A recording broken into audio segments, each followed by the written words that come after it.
안녕하세요, 한상입니다. 벤츠 GLB, GLA 시승회에서 GLB를 간략하게 시승해 보겠습니다. GLB는 벤츠의 새 소형 SUV이고 라인업에서 보면은 GLA와 GLC 사이에 위치하죠. 그러니까 기존에는 없는 새로운 포지션이고요. 국내에는 우선적으로 5인승과 가솔린이 출시가 되고요. 7인승은 내년에 출시가 된다고 합니다. 그리고 엔진은 250과 220 두 가지가 출시가 됩니다.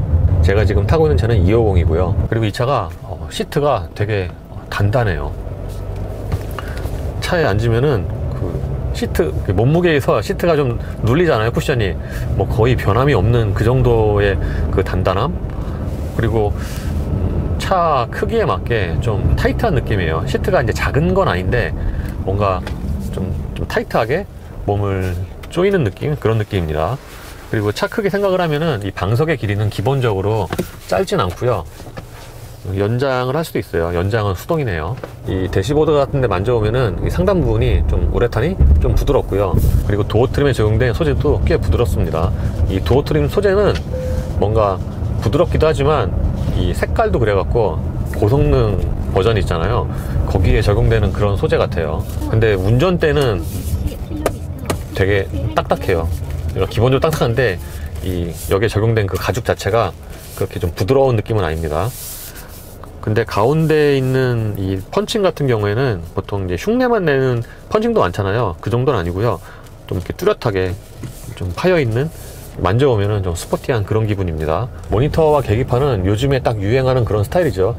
요즘에 유행한다고 하기보다는 사실 이렇게 일체형 쭉 이어지는 이 디자인은 벤츠가 유행을 시킨 것 같은데, 어쨌든 요즘에 벤츠의 그 전 라인업에 걸쳐서 공통적으로 사용하고 있는 그런 디자인입니다. 요 계기판과 모니터는 각각 10.25인치고요. 그러고 보면 이게 글로벌로 딱 이렇게 정해져 있는 것 같아요. 10.25인치 아니면 12.3인치. 어쨌든 화질 자체는 다른 벤츠처럼 꽤 좋은 편이고요. 이 안쪽에 있는 메뉴는 거의 비슷합니다. 뭐 최근에 탔던 뭐 A클래스나 CLA나 그런 차들과 거의 비슷해요. 이 시승회에서 내비게이션의 목적지를 찍어놨는데, 저는 이 수입차 이 내비게이션은 뭐 가끔 봐서 그런지 이 길 안내 이 경로 있잖아요. 이게 잘 눈에 안 들어오더라고요. 이거 같은 경우는 혹시 아까 물어보니까 벤츠 코리아 직원이 혹시 이게 길을 잘 못 찾으면은 여기에 핸드폰 티맵이나 뭐 딱 핸드폰으로 보고 가라고 이 거치대에 이렇게 마련해놨다네요. 대부분의 벤츠가 그렇듯이 이 무드 조명이 좀 화려하죠. 적용 범위도 넓고, 지금 보시는 것처럼 여기 저기 이 센터 패시아에도 두 줄로. 벤츠가 무드 조명의 색깔이 좀 뭐라 그러죠? 좀 강해요. 그래서 가장 밝게 하면은 뭔가 좀 이렇게 쨍한 느낌이 있죠. 그리고 색상도 꽤 여러 가지로 바꿀 수가 있고요. 그래서 이 무드 조명 때문에 야간에 보면은 그 실내가 좀 되게 화려해 보여요. 다른 말로 하면은 이제 실제보다 무드 조명 때문에 더 좋아 보일 수도 있죠. 그리고 보시는 것처럼 이렇게 송풍구에도 조명이 들어갔고요. 무드 조명이 적용된 차는 많지만 그 송풍구까지 무드 조명이 있는 차는 그렇게 많진 않죠. 그래서 실제 적용 범위가 넓기도 하지만 뭔가 되게 무드 조명이 많다, 그런 느낌이 있습니다. 그 실내 고 있잖아요. 실내 고도 꽤 높아요. 지금 썬루프를 열어놔서 그럴 수도 있는데 이 머리부터 썬루프까지 거의 한 주먹 3개 정도가 들어가는 것 같아요. 그러니까 이 위쪽의 공간이 썬루프를 열었을 경우에 굉장히 넓어서 이것 때문에 그 차 탔을 때 그 실내의 그 공간감이 더 크다고 느끼는 것 같아요. 이 차는 제가 지금 잠깐 운전해 봤을 땐 뿐인데 뭔가 그 여성을 위한 차는 아닌 것 같아요. 엔진이 이제 200마력 넘는 엔진이어서 그런지 좀 스포티합니다. 그러니까 좀 이렇게 나긋나긋한 그런 느낌은 아니에요. 기본적으로 하체도 좀 단단하거든요. 제가 이 차 처음 탔을 때 약간 의외인 게 시트가 되게 단단하다고 그랬잖아요. 그 시트처럼 하체도 좀 단단합니다. 그래서 시트도 그렇고 운전대도 그렇고 하체도 그렇고 좀 스포티한 차를 타는 그런 기분이에요. 그리고 벤츠답게 편의 장비는 좀 부족합니다. 통풍 당연히 없고요. 차로 유지 없고요. 그렇습니다. 차로 유지나 통풍은 이거보다 더 비싼 벤츠에도 잘 없으니까. 참고로 이 모니터는 이렇게 터치로도 가능하고요. 여기 센터 패시아에 있는 컨트롤 패드 있잖아요. 이걸로 쓱쓱 슬라이딩을 해서 선택할 수 있습니다. 이렇게 조작했을 때 이 반응은 꽤 빠른 편이고요. 여기는 지금 계기판 디자인 바꾸는 건데, 디자인이 스포츠, 클래식, 프로그레시브 세 가지가 있습니다. 이게 클래식이고요. 클래식이 제일 나은 것 같아요. 이게 프로그레시브가 이제 스포츠한 그런 기분이군요. 이 차도 이 무선 충전 패드 쪽에서 소리가 납니다. 약간 윙윙 하는 소리.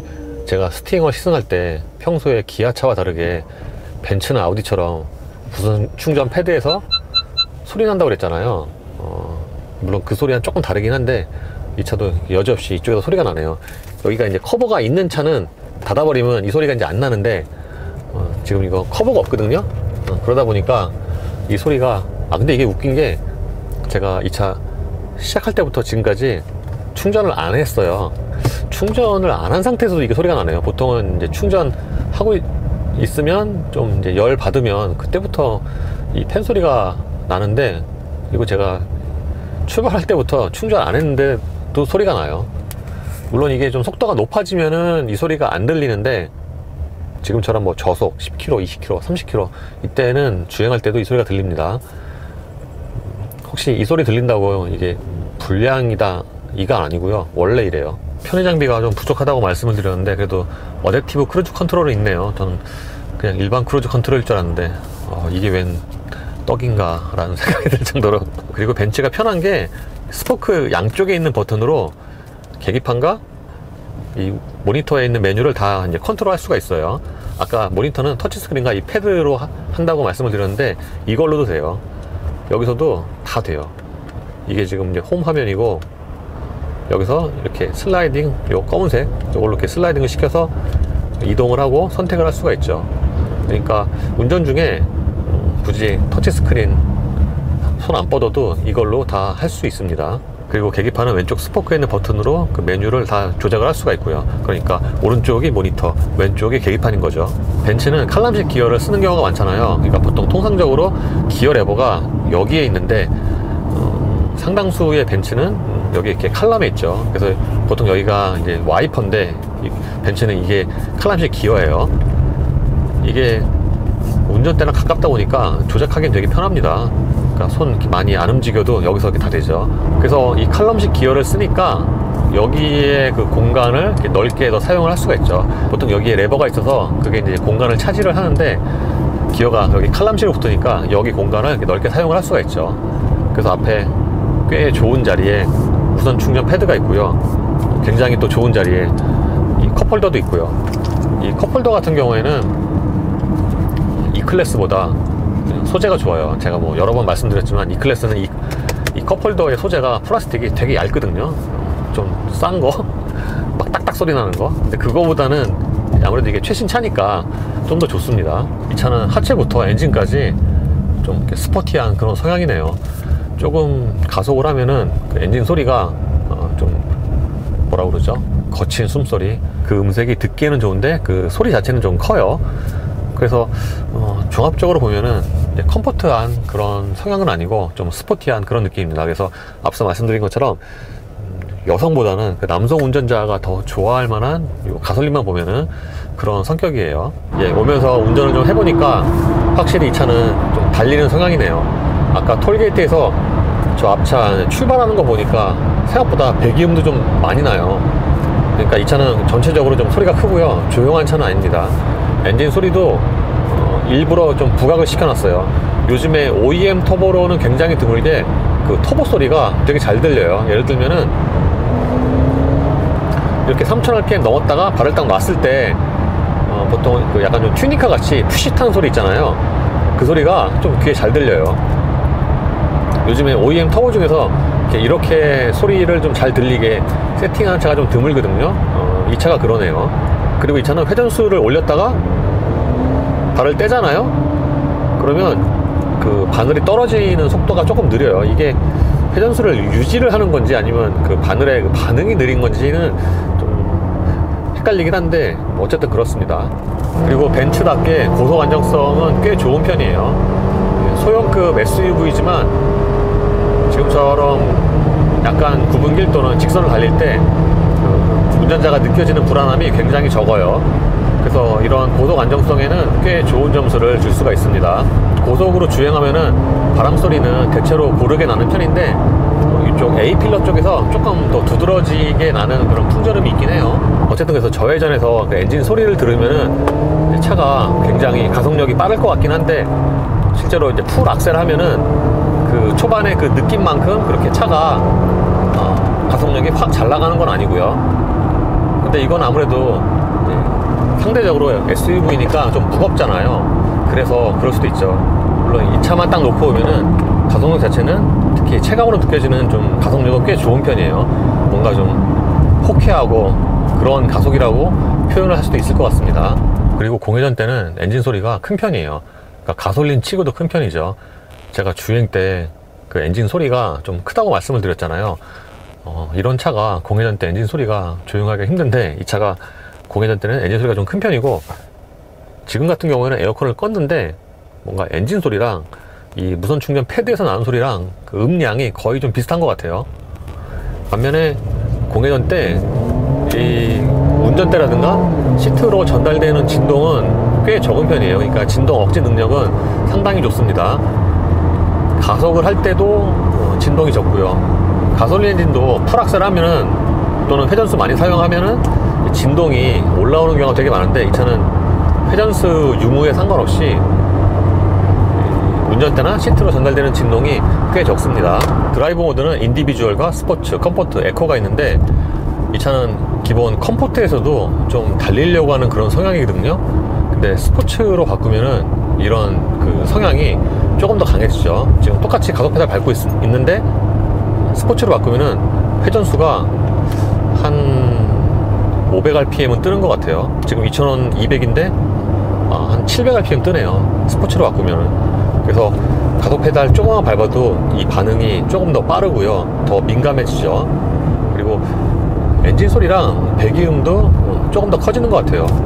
사실 컴포트에서는, 실내에서는 그 배기음이 그렇게 잘 들리진 않는데, 스포츠 모드에서는 배기음이 소위 말해서 그 변속할 때 살짝 터지는 소리, 그 소리도 들리네요. 뭐 아주 본격적인 그런 소리는 아니지만 어쨌든 통상적인 소리보다는 배기음이 좀 커요. 그리고 이 차는 엔진이랑 배기음 때문에 그런지 상대적으로 타이어 소리는 그렇게 크게 들리진 않는 것 같아요. 보통 이 속도로 정속 주행하면은 타이어 소리가 더 많이 들리는데, 이 차는 타이어 소리는 상대적으로 그렇게 크게 들리는 편은 아닙니다. 물론 조용한 건 아니고요. 지금이 딱 평지인데, 여기 지금 계기판에 그 평지 수평계가 나와요. 지금 딱 0이니까 평지죠. 이때 정속 주행을 하면은 90km에서 순간연비가 대략 한 20km 내외로 나옵니다. 20km를 넘을 때도 많고요. 사실 요즘에 그 다단화 변속기 등 뭐 여러 가지 이유로 인해서 정속 주행하면은 90 정도로 순간연비가 잘 나온 차가 되게 많죠. 근데 제가 수입차 또는 이 벤츠 순정 내비게이션을 잘 이용을 해보질 않아서 그런지 뭔가 눈에 되게 잘 안 들어와요, 길 안내가. 저기 돌아갈 때, GLB 탈 때는 그냥 핸드폰으로 찍고 가야 되겠어요. 변속기는 듀얼 클러치인데 가끔 튀거나 이제 꿀렁거림은 있어요. 근데 그게 심하지 않아서 그냥 큰 문제는 아니라고 생각이 되는데, 그거보다는 이 차는 그 소리, 수동 변속기 고단으로 저 RPM 달리면은 그 약간 좀 쇳소리 나잖아요. 그 소리가 좀 많이 나는 편이죠. 요즘에 듀얼 클러치는 이제 그 소리 없애게 하려고 노력을 많이 하는데, 이 차는 그 소리가 생각보다는 좀 귀에 잘 들려요. 그 외장 디자인에서 보면 대략 예상을 할 수 있듯이 뭔가 좀 이렇게 각이 졌잖아요. 그래서 실내 공간을 좀 넓히는데도 좀 신경을 많이 쓴 것 같아요. 근데 지금 이 엔진만 딱 보면은 뭔가 이렇게 보편적인 그런 상품성 또는 주행성은 아니에요. 지금까지 말씀드린 것처럼 이 차가 좀 되게 스포티해요. 달리는 걸 좋아하시는 분들에게는 좀 어울릴 수 있겠지만, 보편적으로 그냥 조용하고 나긋나긋한 승차감 원하시는 분들은 호불호를 좀 강하게 탈 수가 있습니다. GLB의 2열 공간은 밖에서 보는 것처럼 꽤 넉넉합니다. 제 시트 포지션에 맞추고 제가 앉으면은 여기에 무릎이, 주먹이 2개 정도가 들어가요. 그러니까 차 크기 생각을 하면은 2열의 그 무릎 공간 자체가 괜찮은 편이죠.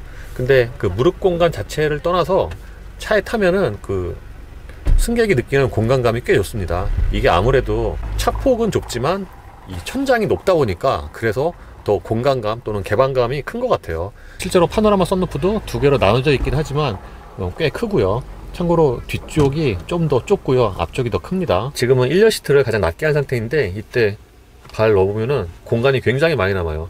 최근에 타본 SUV 중에서 이 1열 시트 밑에 공간이 가장 넉넉한 게 아닌가 싶습니다. 상하의 공간도 남고요, 좌우도 꽤 넓죠. 그래서 이 차는 소형급에서 패밀리 SUV용으로 나왔잖아요. 딱 그 목적에 맞게 2열 시트의 공간을 꽤 잘 뽑은 것 같습니다. 그리고 이 가운데 부분도 그렇게 많이 올라온 편은 아니고요. 여기 같은 경우에는 수납 공간과 USB 두 개가 있고요. 보시는 것처럼 2열에 송풍구가 없습니다. 사실 소형 SUV에 송풍구가 없는 경우가 많은데 이 차는 통상적인 SUV보다 차가 크고 결정적으로 벤츠잖아요.